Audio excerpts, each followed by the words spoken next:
Guys, mga anteo. Oh, nilambong kamote tsaka ito ay ipon. Ano? Mas yung kardero natin, yung kanin. Atitid na po ito yung mga anteto yun. Ito yung kardero.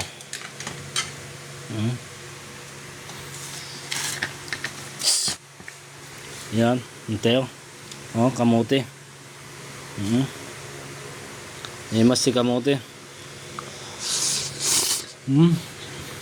Fun.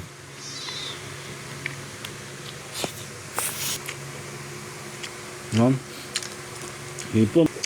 Dati posit na Posit.